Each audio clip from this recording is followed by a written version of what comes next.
एक छोटे से गांव में हरे भरे खेतों के बीच एक बालक रहता था जिसका नाम मोहन था।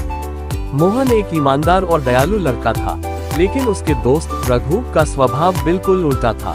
वह झूठ बोलता, दूसरों को धोखा देता और अपने स्वार्थ के लिए गलत काम करता। गांव के सभी लोग मोहन को पसंद करते थे और रघु से बचने की कोशिश करते थे। गांव में पानी का संकट बढ़ रहा था। गांव का एकमात्र तालाब सूखने लगा था। गांव के सरपंच ने फैसला किया कि सभी लोग मिलकर एक योजना बनाएंगे जिससे तालाब को फिर से पानी से भर सके। सरपंच ने गांव के लोगों से कहा, हम सब मिलकर मेहनत करेंगे और एक नहर बनाएंगे जिससे पास की नदी का पानी तालाब तक लाया जा सके। लेकिन हमें ईमानदारी और मेहनत से काम करना होगा। मोहन ने ये सुना और वह तुरंत मदद के लिए तैयार हो गया। उसने सोचा, यह मौका है कुछ अच्छा करने का। दूसरी ओर रघु ने सोचा, अगर मैं इस काम में शामिल हुआ तो लोग मेरी भी तारीफ करेंगे, लेकिन मुझे ज्यादा मेहनत नहीं करनी। गांव के सभी लोग सुबह से लेकर शाम तक नहर खोदने में जुट गए। मोहन और उसके कुछ दोस्त पूरी मेहनत से काम कर रहे थे, लेकिन रघु केवल दिखावे के लिए वहां आता और जल्दी ही भाग जाता।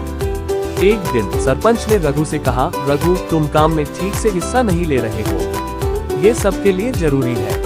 रघु ने झूठ बोलते हुए कहा, मैं रात को आकर काम करता हूँ, आप देख नहीं पाते। सरपंच ने उसकी बात मान ली, लेकिन मोहन को शक हुआ। वह रात को जाकर देखना चाहता था कि रघु सच बोल रहा है या नहीं।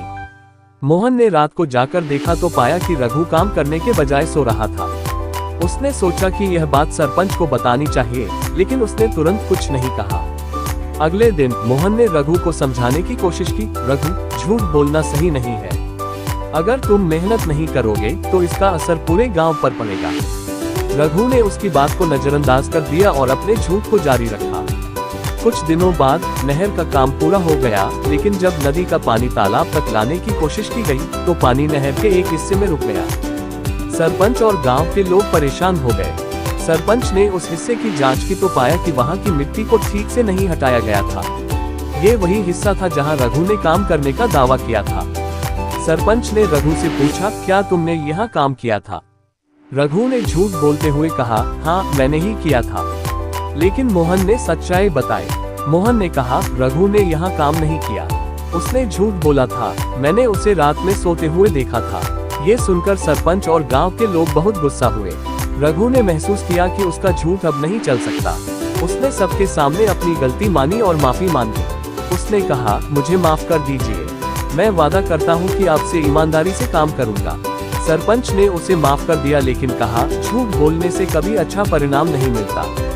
सच्चाई और मेहनत से ही सफलता मिलती है। रघु ने अपनी गलती से सीख ली और अब वह भी मोहन की तरह ही ईमानदारी से काम करने लगा। गांव के तालाब में पानी भर गया और सभी लोग खुश हो गए। कहानी का संदेश है कि सच्चाई और मेहनत से ही जीवन में सफलता मिलती है। झूठ और धोखा कभी स्थायी नहीं होते। बच्चों, हमेशा ईमानदार और मेहनती बनो, क्योंकि यही सच्ची खुशी की कुंजी है।